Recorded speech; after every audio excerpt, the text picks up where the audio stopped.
তো লাইলার উদ্দেশ্য ফকিরের ভিক্ষা না, উদ্দেশ্য নিজের স্বার্থ, প্রেমিকের সাথে সাক্ষাৎ করবে। নির্দিষ্ট তারিখে লাইলা এসেছে, এক এক মুষ্টি ভিক্ষা দিয়ে ফকিরদেরকে বিদায় করতেছে। মজনুর সিরিয়াল এসে গেছে সামনে। এতক্ষণ লাইলা ভিক্ষা দেয়, ফকিরেরা ভিক্ষা নেয়। মজনুর সামনে আসার পরে বাতাস উল্টা দিকে বওয়া শুরু করলো। লাইলা ভিক্ষুক সেজে গেল, এই ফকির তোরে ভিক্ষার টোপলা টাবলি এগুলো আমাকে দিয়ে দে। মজনু বলে দিব না। দে গো, দিব না। এই নিয়ে কতক্ষণ কথা কাটাকাটি। যখন দেখে মজনু দিবে না, লাইলা এগিয়ে গিয়ে টোপলা ধরে কাড়াকাড়ি আরম্ভ কেড়ে নিয়ে আসবে। মজনুও দেয় না, দস্তাদস্তি। এক পর্যায়ে টোপলা এসে গেছে লাইলার হাতে। এতক্ষণের অবস্থায় তো মনে হয়েছে টোপলার না কত প্রয়োজন লাইলার, তাই ফকির দিতে রাজি নেই, সে কেড়ে নিয়ে এসেছে। কিন্তু টোপলা হাতে আসার পর এক আছাড় মেরে ভেঙে চুরমার করে দিল। आई लैला और सबों को कुछ दिया, हाथ से मजनू का कासा ले लिया, फिर दिया तब का ज़मीं पर एक बार, रक्स से मजनू हुआ बेअख्तियार। ফকিরেরা খুশি হাততালি দেয়। এক ফকির ভিক্ষা পায়নি, পুঁজিবাটটা হারিয়ে ফেলেছে, তার ভাগটা আমরা পাবো, আমাদের ভাগ বড় হবে, খুশি। কিন্তু টোপলা ভাঙা দেখে মজনু আরো বেশি খুশি। ফকিররা জিজ্ঞেস করে, পাগল, ভিক্ষা পাওনি, পুঁজিবাটটা হারিয়ে ফেলেছ, কান্দার কথা, খুশি কেন? मजनू जवाब दे, यूं कहा खामोश तू आशिक नहीं, आशिकी के रमज से वाकिफ नहीं, ये बला हरगिज नहीं ये नाज है, ये भी माशूकी का एक अंदाज है। ও ফকিরের গোষ্ঠী, তোদের উদ্দেশ্য হলো এক মুষ্টি ভিক্ষা, আমার উদ্দেশ্য হলো ভিক্ষা দাতা। ভিক্ষার ভিক্ষা দাতার মধ্যে যে পার্থক্য, তোদের আর আমার মধ্যে সে পার্থক্য। তোদের না যদি আমাকে এক মুষ্টি ভিক্ষা দিয়ে বিদায় করে দিত, আমার চোখ জুড়াইতো না, অন্তর ঠান্ডা হতো না। ভিক্ষা না দিয়ে আমার টোপলা চাইলে অস্বীকার করলাম, এক বাহানায় কতক্ষণ কথাবার্তা বলা সম্ভব হইল। এগিয়ে এসে টোপলা ধরলো, দস্তাদস্তি চললো, আমার দেহ তার দেহের সাথে মিললো। এতে কি স্বাদ আর কি মজা বুঝিতে আমি, তোরা কি বুঝবি? প্রেমের বাতাস তো তোদের গায়ে লাগেনি। তো মাখলুক জিজ্ঞেস করে, ও মানুষ, গালি খেয়েছ, বেজার হওয়ার কথা, খুশি কেন? তো মানুষ জবাব দেয়, সখতিয়া করতা হুঁ দিল পর গায়র সে গাফিল হুঁ मैं, सख्तियाँ करता हूँ दिल पर गैर से गाफिल हूँ मैं, हाय क्या अच्छी कही जालिम हूँ मैं, जाहिल हूँ मैं, है मेरी जिल्लत ही कुछ मेरी शराफत की दलील, जिसकी गफलत को मलक रोते हैं वो गाफिल हूँ मैं। ও মাখলুকের গোষ্ঠী, যে দুই গালিকে তোমরা আমাদের বেইজ্জতির কারণ মনে করছো, এই দুইটি গালি আমাদের ইজ্জতের সার্টিফিকেট। তোমাদের গায়ে এশক আর প্রেম প্রীতির বাতাস লাগেনি, তোমরা কি বুঝবে দুই গালির ভিতরে কি নিহিত? আপনার অন্তরঙ্গ বন্ধু আপনাকে গাজীপুর রেখে বিদেশ চলে গেছে, 3 বছর অপেক্ষা করলেন, কোনো চিঠিপত্র আসলো না, ফোনও আসলো না। 3 বছর অপেক্ষার পর কাগজ কলম হাতে নিয়ে লিখতে বসলেন। লেখা শুরু করলেন কি শব্দ দিয়ে? ও হে জালেম নিষ্ঠুর। 3 বছর অপেক্ষার পর কাগজ কলম হাতে নিয়ে বসলেন। এক ব্যক্তি দেখে ভাবছে কত বড় দুশ্মনের কাছে লিখতেছেন। আপনি বলতেছেন দুশ্মন না দোস্ত, আমার এই চিঠি দুইটি শব্দ নিয়ে তার কাছে পৌঁছলে তার অবস্থায় জবাব দিয়ে দিবে সে বন্ধু না দুশ্মন।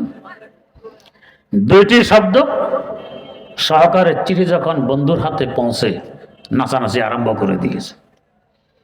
আমি তো 3 বছর বন্ধুকে ভুলে বসে রইলাম, বন্ধু তো আমাকে বলেনি। এ জালেম নিষ্ঠুর দুইটি শব্দ তার প্রমাণ বহন করে। আল্লাহ পাক জানায় দিলেন, বন্ধুরা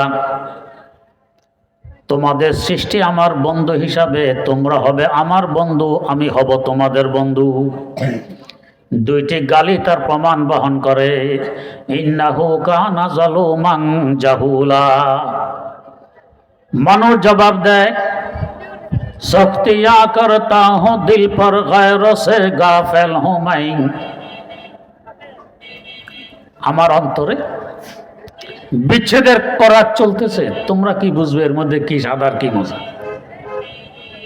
হায় क्या अच्छी कही जालिम हूं मैं जाहिल हूं मैं। যে দুটি গালিকে তোমরা বেইজ্জতির কারণ মনে করছো, আমরা বুঝি দুইটি গালি আমাদের ইজ্জতের সনদ। আমার আল্লাহ বুঝিয়ে দিলেন, ও মানুষ জাতি, তোমরা আমার বন্ধু, আমরা তোমাদের বন্ধু। দুজনের মধ্যে বন্ধুত্ব সৃষ্টি হলে উভয়জনের চাহিদা হয় কাছাকাছি থাকার। বন্ধু তুমি গাজীপুর থাকলে আমাকেও গাজীপুর রাখবে, চিটাগাং চলে গেলে আমাকেও চিটাগাং নিয়ে যাবে। আল্লাহ পাক সে বন্ধুত্বের দাবি পূরণের লক্ষ্যে আমাদের থাকার ব্যবস্থা করে দিলেন জান্নাতে। তাফসীরে রুহুল মাআনিতে উল্লেখ আছে, আমাদের জান্নাতের ছাদ এবং আরশে মুআল্লার তলা হলো এক। তার মানে আল্লাহ পাক যেন আমাদেরকে তার কুদরতি কদমের নিচে থাকতে দিলেন, কাছাকাছি। প্রশ্ন জাগে, তাহলে এখন আবার দূরে পাঠিয়ে দিলেন কেন? বন্ধু যদি সবসময় বন্ধুর পাশে থাকে, কাছে থাকার মজা বোঝে না, মিলনের স্বাদ বোঝে না। বিচ্ছেদ যন্ত্রণা সহ্য করার পর যখন আবার মিলন ঘটে, এখন বুঝে আসে মিলনের স্বাদ কত, কাছে থাকার মজা কত। আল্লাহ পাক জানাই দিলেন, বন্ধুরা সবসময় যদি আমার কুদরতে কদমের নিচে জান্নাতে থাকো, কাছে থাকার স্বাদ বুঝবে না, আমার দিদারের মজা বুঝবে না। যাও, পাঠাই দিলাম দুনিয়ার সফরে, বিচ্ছেদ যন্ত্রণা সহ্য করে আসো। পুনরায় যখন তোমাদের আদি বাসস্থান জান্নাতে পৌঁছবে, আমি বন্ধুর দিদার ঘটবে, তখন বুঝবে দিদারের মজা কত, কাছে থাকার স্বাদ কত। তবে তোমাদের এই সফরে লক্ষ কোটি বছর লেগে যেতে পারে। এর দীর্ঘ সময় আমি বন্ধু তোমাদেরকে বলে বসে থাকবো, তোমরা যন্ত্রণা সইতে থাকবে। আমি নিষ্ঠুর বন্ধু নই, আমি রহমান রহিম। দুনিয়ার ক্ষণস্থায়ী বন্ধু যদি বিদেশ চলে যায়, বন্ধুকে রেখে বলে বসে থাকে না, চিঠিপত্র লেখে, মোবাইল করে। আমি বন্ধুও তোমাদেরকে বলে বসে থাকবো না, চিঠির ব্যবস্থা করলাম, মোবাইলের ব্যবস্থা করলাম। চিঠি কি? উতলু মা উহিয়া ইলাইকা মিনাল কিতাব। আমার প্রেম মাখা চিঠি, আমার কোরআনে কারীম, এটা তোমাদের কাছে পাঠাই দিলাম। বন্ধুর হাতে বন্ধুর চিঠি পৌঁছলে বারবার খোলে, পড়ে, চোখের পানি ছাড়ে, চুমু খায়, বুকে মিলায়, কি সাদার কি মজা লাগে। আমার প্রেম মাখা চিঠি কোরআনে কারীম হাতে পৌঁছলে বারবার পড়বে, চোখের পানি ছাড়বে, চুমু খাবে, বুকে মিলাবে, দেখবে কত স্বাদ লাগে, কত মজা লাগে। আবার বন্ধুর চিঠি আলমিরাতে সংরক্ষণ করে রেখে দেয়, সুযোগ হাতে আসলে পুনরায় খোলে, আবার পড়ে, চোখের পানি ছাড়ে, চুমু খায়, বুকে মিলায়, স্বাদ গ্রহণ করে। আমার এই প্রেম মাখা চিঠি কোরআনে কারীম সুযোগ পাওয়া মাত্র খুলবি, পড়বি, চোখের পানি ছাড়বি, বুকে মিলাবি, চুমু খাবি, দেখবি কত স্বাদ লাগে, কত মজা লাগে। বাহারে আলমে হোসনা সে দিল জাতা জমিদারাত। বাহারে আলমে হোসনা সে দিল জাতা জমিদারাত। বরং আসহাবে সুরতরা বাবু আরবাবে মানারা। যারা শুধু তেলাওয়াত জানে, অনুবাদ জানে না, এরা তেলাওয়াতের মাধ্যমে স্বাদ পায়। যারা অর্থ জানে, তারা অর্থের মাধ্যমে ডবল স্বাদ পায়। যারা তাফসীর জানে, ওরা রিডবল স্বাদ পায়। যারা হাকিকত জানে, তারা আরো কয়েক ডবল স্বাদ পায়। স্বাদের কোনো শেষ নেই। আল্লামা সাদির ভাষায় কে হোসনে কিসায়ে ইশক হস্তে দর দফতরে নমি আরি। ইশক মহব্বতের ঘটনা আর চিঠি যতই পড়বেন, স্বাদ কমে না, আরো বাড়ে। কোরআন যত তেলাওয়াত করবেন 7 বার। আল্লাহ রাব্বুল আলামিনও যদি তার কথাগুলো কুদরতি অন্তর থেকে বের না করেন, আমরা বান্দারা উপকৃত হতে পারবো না। তাই তিনি মেহেরবানি করে কথাগুলো কুদরতি অন্তর থেকে বের করলেন। তবে বের করে সরাসরি আমাদের অন্তরে ঢেলে দিলেন না, পাঠিয়ে দিলেন লোহে মাহফুজে। লোহ মানে তক্তি, স্লেট, মাহফুজ মানে সংরক্ষিত। সংরক্ষিত তক্তিতে রাখলেন লিপিবদ্ধ আকারে। আল্লাহ রাব্বুল আলামিনের পাঠানো এই কোরআনে কারীম কালামুল্লাহ কিতাবুল্লাহ। কথাকে বলে কালাম, লেখাকে বলে কিতাব। লোহে মাহফুজে লিখিত অবস্থায় আছে, তাই কিতাবুল্লাহ। আল্লাহ রাব্বুল আলামিনের কুদরতি অন্তরের কথা, তাই কালামুল্লাহ। পক্ষান্তরে তাওরাত লিখিত আকারে আল্লাহ পাক পাঠিয়ে দিয়েছেন, ওইটা কিতাবুল্লাহ, কালামুল্লাহ নয়। আমাদের কোরআনের বৈশিষ্ট্য কালামুল্লাহ ও কিতাবুল্লাহ। লোহে মাহফুজে রেখে দিলেন লিখিত অবস্থায়, সেখান থেকেও আমাদের অন্তরে না পাঠিয়ে দিলেন দুনিয়ার আকাশের বাসিন্দাদের কেবলা বাইতুল ইজ্জতে। লোহে মাহফুজ থেকে সরাসরি আমাদের কাছে পাঠিয়ে দিলে আমরা সইতে পারতাম না। বাইতুল ইজ্জত থেকেও সরাসরি আমাদের কাছে না পাঠিয়ে দিলেন রাসূল আকরাম সাল্লাল্লাহু আলাইহি ওয়াসাল্লামের কলম মোবারকে। কারণ বাইতুল ইজ্জত থেকেও যদি আমাদের কাছে পাঠিয়ে দিতেন, আমরা বরদাস্ত করতে পারতাম না। আমরা তো পরের কথা।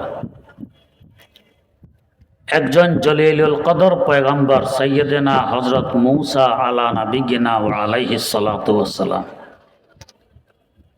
তুর পাহাড়ে উপবিষ্ট ছিলেন। পাহাড়টি পাথরের।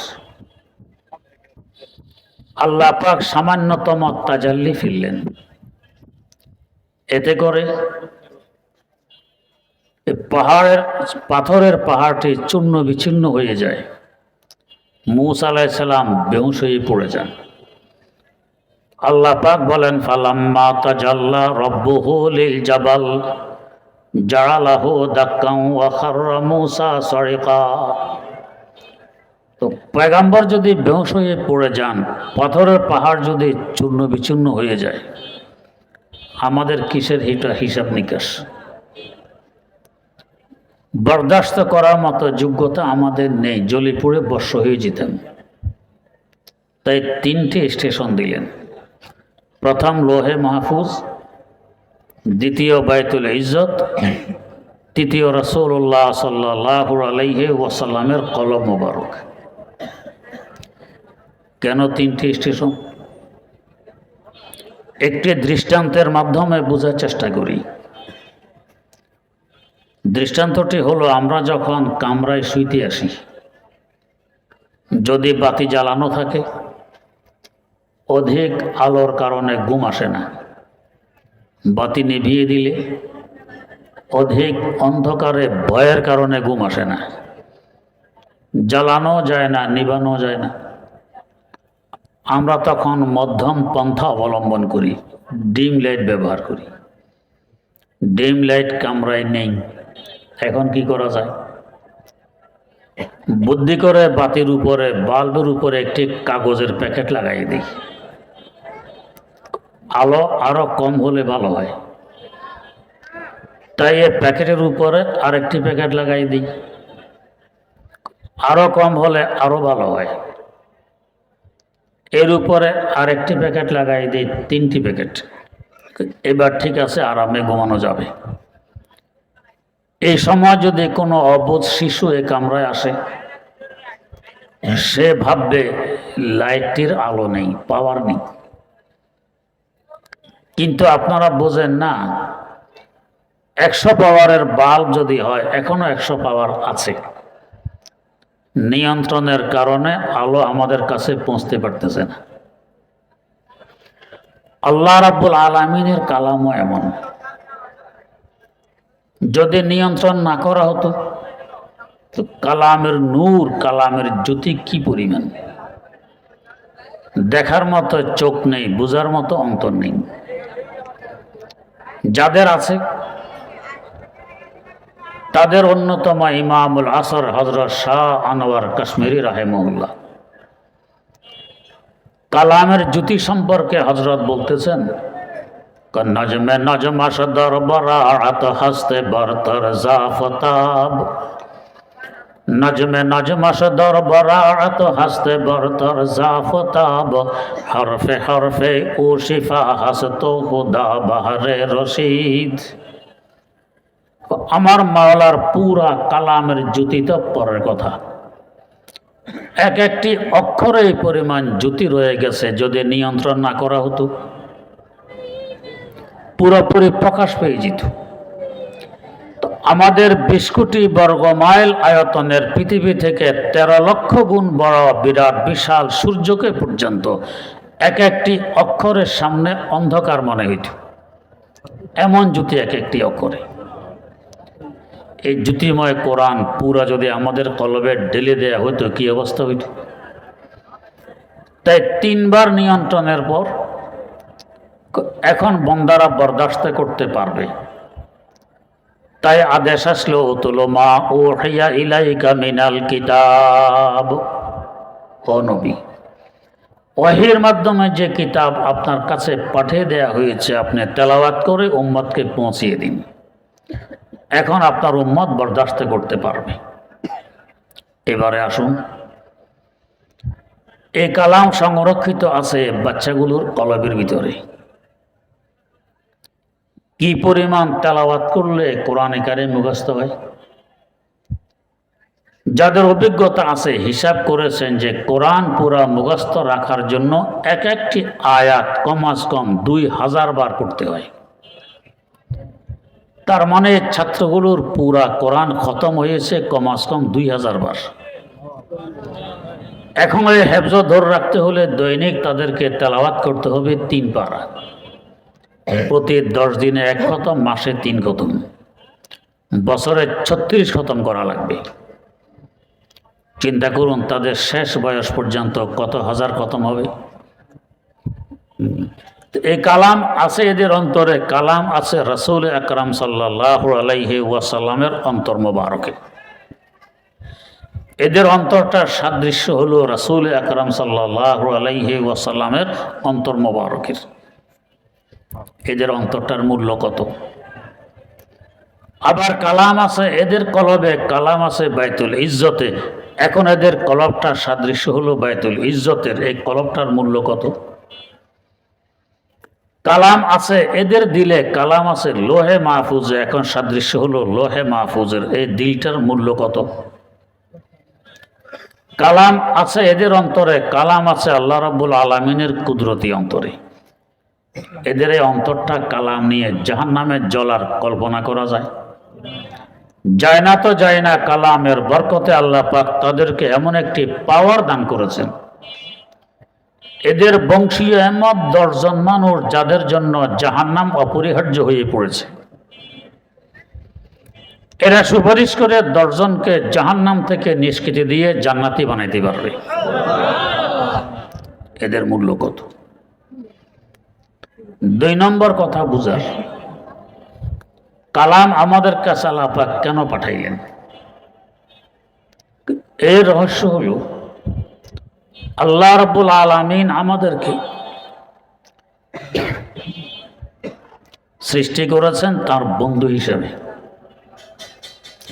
আমরা হব তার বন্ধু, তিনি হবেন আমাদের বন্ধু। আমাদের মধ্যে আচরণ হবে বন্ধুসুলভ। কি দলিল, কি প্রমাণ আমরা তার বন্ধু, তিনি আমাদের বন্ধু? আল্লাহ পাক কোরআনে কারিমে বলতেছেন, ইন্না আরাদনাল আমানাতা আলাস সামাওয়াতি ওয়াল আরদি ওয়াল জিবাল ফাআবাইনা আন ইয়াহমিলনাহা ওয়া আশফাকনা মিনহা ওয়া হামালাহাল ইনসান ইন্নাহু কানা যালুমান জাহুলা। আমি একটি আমানত দিতে চাইলাম আকাশসমূহকে। কি আমানত? এক তাফসীর অনুযায়ী কোরআনে কারীম নামক আমানত, আল্লাহর কালাম। আকাশেরা অস্বীকার করলো, আমরা নিতে পারবো না, আমাদের ধারণ ক্ষমতা থেকে আমানতের ওজন অনেক বেশি। এরপর আল্লাহ পাক দিতে চাইলেন জমিনকে। জমিন অস্বীকার করলো, আমিও পারবো না, আমার ধারণ ক্ষমতা থেকে ওজন বেশি। এরপর দিতে চাইলেন পাহাড় সমূহকে। এরাও অস্বীকার করলো, আমরাও পারবো না, আমাদের ধারণ ক্ষমতা থেকে ওজন অনেক বেশি। এখানে একটি প্রাসঙ্গিক কথা বুঝার, পাহাড় জমিনের একটি অংশ। জমিন পাহাড়ের তুলনায় অনেক বড়। জমিনের তুলনায় আকাশ তো কোটি কোটি গুণ বড়। বড় মাখলুক নিতে অস্বীকৃতি করলো, আমরা নিতে পারবো না। আমাদের ক্ষুদ্র বিবেক বলে আরো বড় মাখলুককে বলবেন, হয়তো সিদরাতুল মুনতাহাকে কিংবা জান্নাতে কিংবা আরশে মুআল্লাকে। আকাশেরা পারবে না, তোমরা নিয়ে নাও। আল্লাহ পাক বড় মাখলুককে না বলে এক দৌড়ে নিচে নেমে গেলেন ছোট মাখলুকের কাছে, ও জমিন তুমি নাও। জমিন অস্বীকার করলো, আরো ছোট মাখলুকের কাছে আসলো, পাহাড়েরা তোমরা নিয়ে নাও। উল্টা দিকে আসলো। আসলে আমাদের বুঝ উল্টা। আল্লাহ রাব্বুল আলামিনের কোনো কাজ কোনো কথা উল্টা হয় না, সব সোজা হয়। তো ছোট মাখলুকের দিকে কেন আসলেন? তিনি বুঝাইতে চাইলেন যে আমার আমানত আকারে বড় মাখলুক নিতে পারবে না। নিবে তো আকারে ছোট মাখলুক, মাত্র 3.5 হাত বডির মালিক মানুষ। মানুষের দিকে ঘনিয়ে আসতেছেন। আল্লামা সাদি বলেন, আজা কতরা লো লো এলালা কুনাদ, আজা কতরা লো লো এলালা কুনাদ, ওয়াজি সূরাতে সরবে বালা কুনাদ। জিনুক সাগরে বাস করে, হা করলে সাগরের পানি দিয়ে তার পেট বোঝাই হয়। সাগরে পানির কোনো অভাব নেই। এই জিনুক ভাদ্র মাসের অমাবস্যার রাত সাগরের কোলে উঠে হা করে বসে থাকে। সামান্যতম বৃষ্টির রেণু তার মুখে পড়লে মুখ বন্ধ করে আবার সাগরে ফিরে যায়। এই ছোট্ট একটু রেণু থেকে লক্ষ টাকা মূল্যের মুক্তা সৃষ্টি হয় তার সিনার ভিতরে। তো সাগরের বিশাল পানি তো মুক্তা সৃষ্টি করতে পারলো না, করলো সামান্যতম একটি বৃষ্টির রেণু। বড় বড় মাখলুকেরা কোরআনে কারীমের মতো আমানত নিতে পারবে না। নিবে তো মানুষের ন্যায় ছোট্ট মাখলুক, 3.5 হাত দেহের মালিক। তাই ছোটর দিকে আসলেন। কিন্তু এখনো মানুষকে নিতে বলেননি। এর আগে মানুষ এগিয়ে গিয়ে বলছে, আল্লাহ আমানতটি আমাদেরকে দিয়ে দেন। কি তামাশা! আল্লাহ পাক দিয়ে দিলেন। যদি কেউ না নিত, দিতে চাইলেন, কেউ নিল না, বেইজ্জতি হতো। মানুষ নিয়ে ইজ্জত রাখলো। বলার দরকার মোবারকবাদ।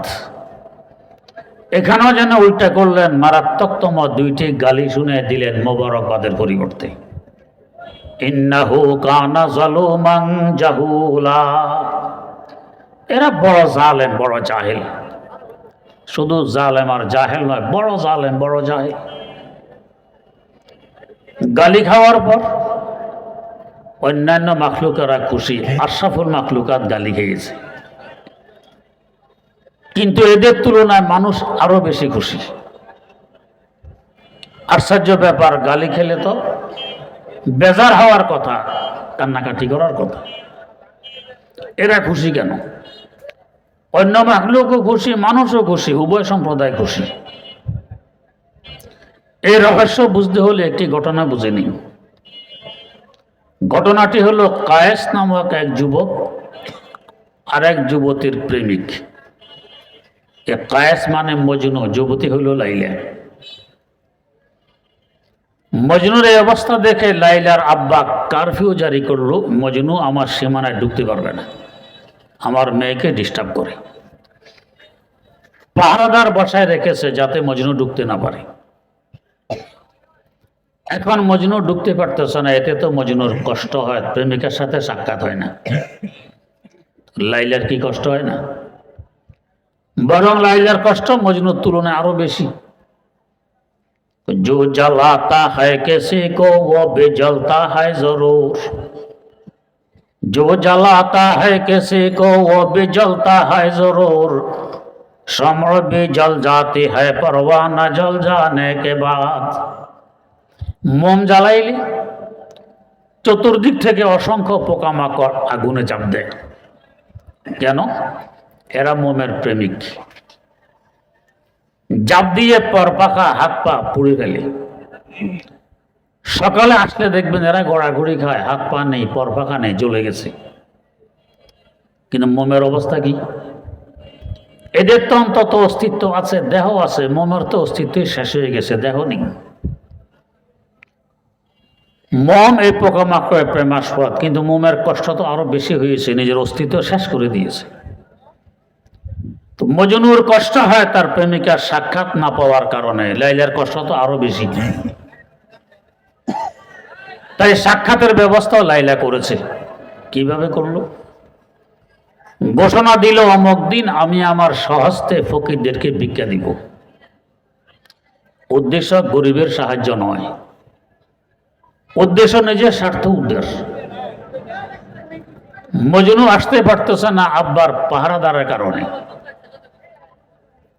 নির্দেশ তারিখে ফকিরেরা লাইন ধরবে আমার থেকে ভিক্ষা নেওয়ার জন্য। আমার এই ঘোষণা আমার প্রেমিক মজনুর কানেও পৌঁছবে। ফকিরের বেশভূষা, ফকিরের জোলা টোবলা টাবলি নিয়ে এও চলে আসতে পারবে, পাহারাদাররা চিনবে না। যেমন আমাদের দেশে বহু এনজিও সুন্দর সুন্দর ব্যানার নিয়ে আসে, দারিদ্রতা বিমোচন করে। আসলে কি উদ্দেশ্য আমাদের উপকার?